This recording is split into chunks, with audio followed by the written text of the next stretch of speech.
का नाम पढ़ा था जो मेथेन है आपका CH4 है। ये अगर हम देखें तो मास गैस हम किस तरह से कह सकते हैं, यौगिकों कार्बनिक यौगिकों के नामकरण के बारे में जब हम पढ़ेंगे तो हमें कार्बनिक यौगिकों के नामकरण की दो पद्धतियां पता होनी चाहिए। सबसे पहली पद्धति जो है कार्बनिक यौगिकों के नामकरण की, वो पद्धति होती है आपकी साधारण नाम पद्धति, या उसी को कहते हैं निरर्थक नाम पद्धति, और इंग्लिश में कहते हैं उसे ट्रिवियल सिस्टम। क्या कहते हैं उसे? ट्रिवियल सिस्टम उसको कहते हैं। और ट्रिवियल सिस्टम के अकॉर्डिंग होता क्या है, इस पद्धति के अनुसार क्या होता है, क्या मान लीजिए हम इसको साधारण नाम पद्धति कह रहे हैं, साधारण नाम पद्धति। और साधारण नाम पद्धति के आधार पर क्या होता है, किसी यौगिक का जो नाम होता है उसके प्राप्ति स्रोत या उसके विशिष्ट गुण पर आधारित होता है। यानी कि वो जिस चीज से प्राप्त होता है उस प्राप्ति स्रोत के नाम पर आधारित होता है या उसके किसी विशिष्ट गुण के नाम पर आधारित होता है। जैसे 10th स्टैंडर्ड में हमने पढ़ा था, क्या पढ़ा था 10th स्टैंडर्ड में? हमने मेथेन का नाम पढ़ा था। हमने मेथेन का नाम पढ़ा था जो मेथेन है आपका CH4 है।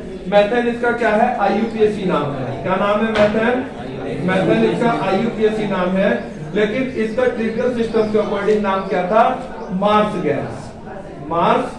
गैस। अब मार्स के लिए अगर हम देखें तो मार्स गैस हम किस तरह से कह सकते हैं, जैसे मान लीजिए दलदली स्थानों पर उगने वाली वनस्पतियां थी और उन वनस्पतियों के सड़ने गलने से ये क्या होती है? प्राप्त होती है। इसी तरह से कोई प्लेनेट भी है, मार्स भी कहते हैं, किसी प्लेनेट को कहते नहीं कहते हैं? कहते होंगे, देख लेना ध्यान से। वहां पर ये गैस अधिक मात्रा में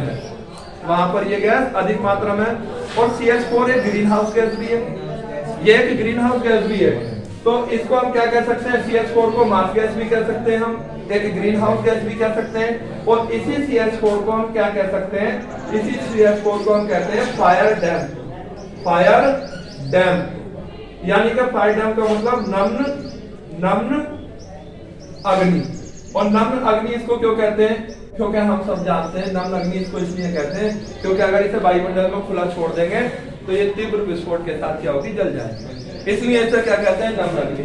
तो जो साधारण नाम पद्धति है, इस पद्धति के अकॉर्डिंग हमने CH4 का एग्जाम्पल लिया। इसके अतिरिक्त हम आपका किसका एग्जाम्पल ले सकते हैं? आपका एग्जाम्पल ले सकते हैं, जैसे मान लीजिए आपके सामने CH3OH का एग्जाम्पल ले सकते हैं। अगर हम इसके IUPAC नाम की बात करेंगे तो इसका IUPAC नाम होता है मेथेनॉल।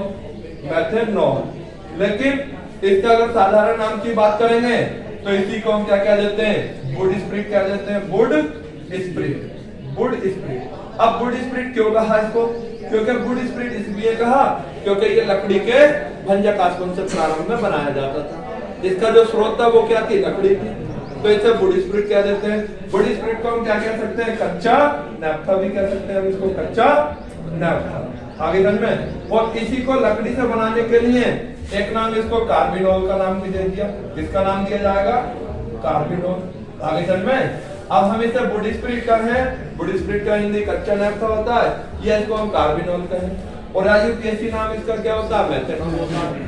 लेकिन ये बात सबसे मेन चीज देखने की होती है। इसी तरह से जो आपका HCOOH होता है, HCOOH, इसका IUPAC नाम तो होता है क्या? Methanoic acid. हाई स्कूल में सब पढ़े तुमने ध्यान से, तुम्हें याद नहीं है? Methanoic acid. लेकिन इसी का जो साधारण नाम होता है वो क्या होता है? फॉर्मिकम होता है। क्या होता है? फॉर्मिक एसिड होता है। और फॉर्मिक एसिड इसका क्यों नाम पड़ा? क्योंकि आपको पता है लाल चींटियों के भंजक आसवन से इसको बनाया गया था। और जो चींटी होती है उसको लैटिन भाषा में क्या कहते हैं? फार्मिका कहते हैं। तो उनसे इसको जब बनाया तो इसको क्या कह देते हैं? फॉर्मिक एसिड कह देते हैं। लेकिन इस पद्धति का प्रचलन मान्य क्यों नहीं ठहराया गया? सबसे मुख्य बात, इस पद्धति के लाभ भी होंगे और इस पद्धति का मुख्य दोष भी होगा। लाभ तो इस पद्धति का सबसे मुख्य एक ही है, या दो हो सकते हैं। एक मुख्य लाभ ये है कि इस पद्धति के अनुसार किसी यौगिक का नाम क्या होता? किसी यौगिक का नाम होता क्या? छोटा। इस पद्धति के अनुसार किसी यौगिक का नाम क्या होता? छोटा नाम होता। लेकिन दोष उसका मुख्य ये था कि इस पद्धति के अनुसार एक यौगिक के एक से अधिक कई सारे नाम हो सकते थे जिनको याद रखना क्या था, कठिन था। भाई एक ही यौगिक का कितने तरह के उसकी प्रॉपर्टी होंगे, कितने तरह के करेक्टर होंगे, हर करेक्टर के आधार पर भी उसका नाम लिया जा सकता है और कितने स्रोतों से वो प्राप्त होगा, उन स्रोतों के आधार पर भी उसका नाम लिया जा सकता है। तो एक ही यौगिक के कितने नाम हो सकते हैं, एक से अनेक हो सकते हैं। इसलिए इस पद्धति का प्रचलन क्या था, मान्य नहीं था या नहीं। इसके बाद आपका जो कार्बनिक यौगिकों के नामकरण की पद्धति आती है वो आती है आपका IUPAC। और IUPAC का सबको पता है, फुल फॉर्म आपने 10th क्लास में याद कर रखी है, नहीं कर रखी है।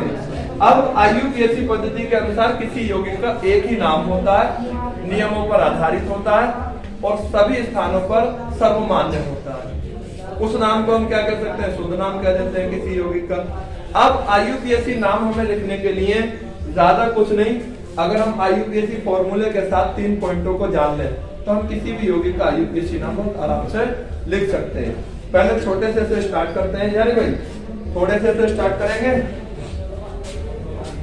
ये समझ में आ गया तुम्हारे? साधारण नाम पद्धति या निरर्थक पद्धति का प्रचलन क्यों मान्य नहीं रहा है, बताइए। नहीं रहा ना मान्य, तो अब आप इसे स्टॉप करिए।